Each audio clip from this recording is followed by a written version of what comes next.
Hey, what's good, ladies and gentlemen? Of course, you know who I be. Good Doc, Dr. Mike TV, back again, once again, with a topic of conversation I can honestly say I have never heard a lot of people talk about, especially in the particular area or industry in which we service.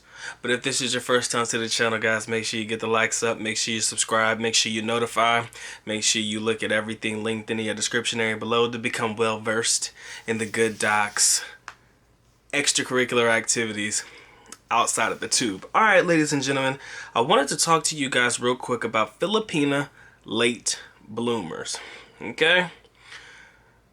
Let's talk about Filipina late bloomers, because the other day I was on Facebook and I happened to glance over a profile of a friend that I knew from college. Now I need you guys to put this particular frame, put this mindset in your frame real quick, that the doc's been graduated from his undergrad for close to about a decade now. All right, yeah, I know I still look like I'm 12. Can't help it. The hat don't help. But yeah, I'm probably twice removed from my undergrad college years. And so in hindsight, 10 years have passed for me, which means 10 years have passed for the particular young lady in which I am going to talk about in this video today.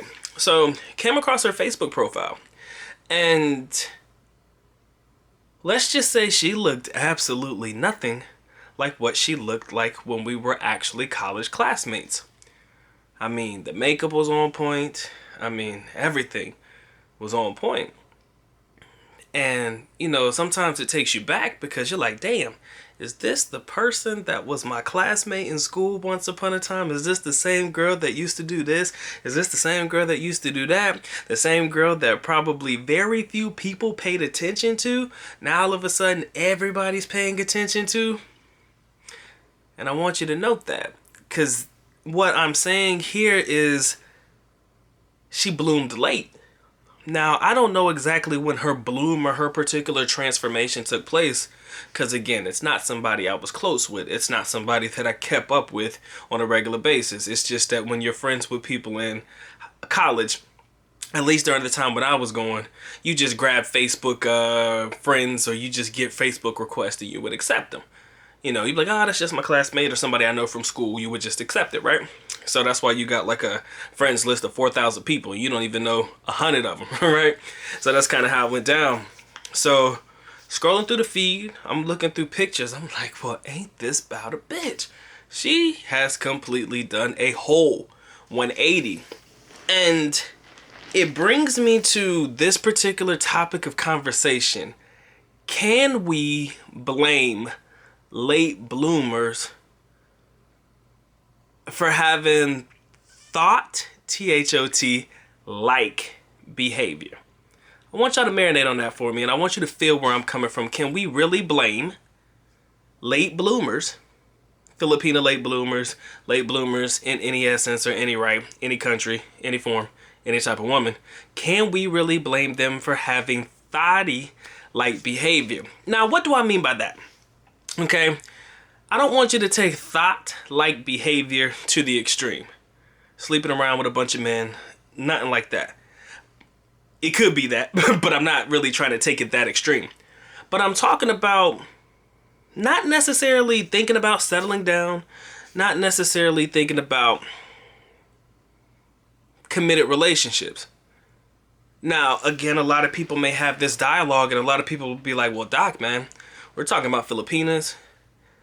In this regard, it's not really like a Filipina to an extent to want to have multiple boyfriends and things like that. That's just not normal behavior for women in the culture. Just flow with me real quick, because I'm trying to figure out every particular aspect that you guys may question my particular narrative on this particular topic today. I'm trying to figure out every angle or every avenue that you may come at me with. So you might say, well, Filipinas don't have that particular attitude, and they're not really known for being promiscuous, and they're not really known for having multiple boyfriends or things like that. Normally, if any guy gives them any attention, if any guy gives them any play, likely they'll probably go for the first person that actually gives them any attention.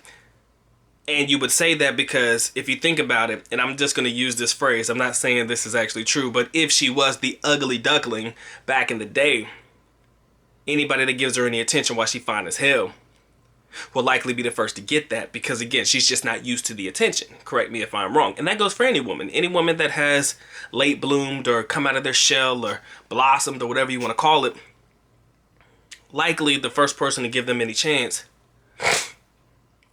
or to give them any attention will likely keep her attention. That could possibly be the narrative. But on the flip side, if a woman is made very much aware of the attention that she's getting because of her beauty, and she is not necessarily used to getting that attention from before, again, back in college, barely anybody paid her any attention because, again, she wasn't necessarily considered to be the cutest. She bloomed late. So after this particular bloom had taken place, who are we to blame, or who are we to judge her for not necessarily wanting to follow the narrative or follow the particular path of being a wifey or, having kids and wanting to settle down? Again, there's something very addictive about attention. Okay? Let me note that. And I'm gonna be honest with you, there's something very addicting about the attention that we receive. Me being a foreigner in the Philippines, I don't care if you're black or white, it doesn't matter. You're gonna get a lot of attention, a lot of stares. Some of you may like it, some people may not. In my particular instance, it became addicting because you kind of had the idea that wherever you step in, whatever room you step in, likely all eyes would be on you. Trust me, I'm the black guy in the room. There ain't too many of me in the room. Barely any in the room. Okay, just me in the room. So again, I'm gonna stand out. And there's something very addicting about the attention that you get being a foreigner in the Philippines. Now, does that mean that that's gonna translate into you getting all the girls or you doing all of this? No, absolutely not. But again, the attention you receive, negative or positive, definitely can be an addicting thing. So imagine, from a female standpoint, somebody who ain't used to getting shit. Somebody who don't care about you, but you got a lot of guys now on your social media, because that's where it starts. Social media, commenting how beautiful you are, loving on your pictures, liking on your photos, doing all of that stuff. People who don't know you, telling you you're beautiful. You keep hearing that shit from a bunch of different people. Who are we to say that that shit will not go straight to your mental? All right? Now again, when you ugly, nobody gives a fuck about you. Now that you pretty, people are starting to give you attention. So, when it comes to making necessary decisions, are we to be negative towards the idea of baby girl expressing herself in a thotty-like manner? Okay, let's start specifically with the way that she chooses to dress. Maybe she was very homey, for lack of a better term, not necessarily willing to, or not to show off the assets that she did or maybe not had at the time. Maybe just dressed down in just a t-shirt and some jeans and call it a day. But nowadays she's mixing it up a little bit. Maybe the skirt may be a little bit shorter than it used to be a year ago. Maybe the blouse is fitting a little bit tighter than it used to a year ago. Maybe the bras have gone from the plain Jane shit that you get from your ukai. Now she's got the push-up shit, the shit that brings the cleavage out, low cut tops. Now, from that particular perspective, can we judge? I don't know, man. That's why I'm asking the question, because I tell you right now, I think I bloomed late. I would say I bloomed late. But late for me was like 17. So late for me in my blooming days was about 17 to 18 when I actually came to the Philippines. Now again, my life in the United States before I moved to the Philippines, a regular high school life, man. I mean, I didn't have a bunch of girls, no. I knew a bunch of girls, but don't mean I had a bunch of girls. And I'm willing to accept and I'm willing to share that information with you. Because again, where I stand now, being where I stand and who I'm with, I ain't really worried about other females anyways. Nor the attention that I get from them. But I have to say that it really does say a lot about how a man blooms, and I hate to use that word blooms because that sounds real flexible, but how a man comes into his own and becoming a man, and how women become late bloomers and whatnot. Okay? Because I'll tell you right now, and I'm gonna be 100% honest with you, and I wanna try to connect the two, and we could call it a double standard, we could call it double-sided tape, or whatever the fuck you want to call it, but let's keep it a whole buck and a half. Ladies and gentlemen, when I came into my own in the Philippines, you couldn't tell me shit. Okay? Couldn't tell me a damn thing. Man, I was trying my best to get with as many girls as I possibly could. Hands down. I'm guilty as hell of it. I will admit to it. I wasn't an asshole about it. I wasn't being a dick about anything. I was giving a dick. No, I'm playing. I wasn't being a dick about it, but I was definitely doing my own thing. You understand? So, in that aspect, only. In that aspect, fuck with me on this. Can we really blame the female from the female aspect if she is in the same game doing the exact same thing? She bloomed late. She's got the attention. All the guys that she likes, or the guys that find her attractive, she finds to be attractive too. Who knows what type of activity they engage in? Who are we to judge her for doing that? Can we do that? Yeah, your nay. All right, can we do that? Yeah, your nay. I want y'all to leave that down in the comment section below, because Doc is hella curious about how y'all gonna play this one.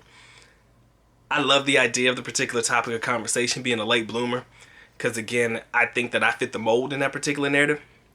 But I also like having that conversation because we tend to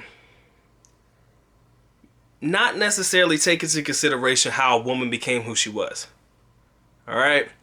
So maybe this woman that you may see online, for example, dressed at the cleavage, all the shit hanging out, bra and panty pics or whatever it may be, maybe that's how your first experience with her is. But then again, we don't know what she was like before that, you know? And that's just always something that I thought about.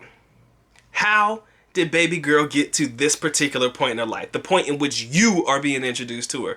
And maybe that's just me. Maybe that's just my own thoughts. You understand? Maybe that's just my own thoughts. Alright? And if you guys actually made it to the end of the video, because this is where I'm going to conclude, I want you to leave in the comment section below these words verbatim. Doc, a thotty is going to be a thotty. Alright? If you are able to make it to this point, because I know we're about close to 13 minutes in, and I just want to see how many of y'all really rock with Doc. Alright? Tell me in the comment section below. Put it in quotation marks. You can leave whatever other comment you want to, but in quotation marks, I want you to say specifically, Doc, a thotty is gonna be a thotty. That lets me know that you really do rock with Doc. That lets me know that you will watch a video from beginning to end. Just a social experiment that I'm trying to go through right now to test to see how many of y'all really rock with me who actually make it to the end of my videos, okay? So I'm gonna start doing that probably from here on out. Make you guys say some weird, random, retarded stuff in my comment section so that I know that you actually make it to the end. Alright, helps with the algorithm. You know how the game goes. Alright, y'all make sure y'all get the likes up. Y'all make sure y'all stay blessed. Y'all make sure y'all stay true. It's been a good Doc. With that being said, good Doc is officially out. At least nako, which means I am going now. Bye-bye. As always, love you guys. Sincerely do. Mahakita, mabuhay. Peace.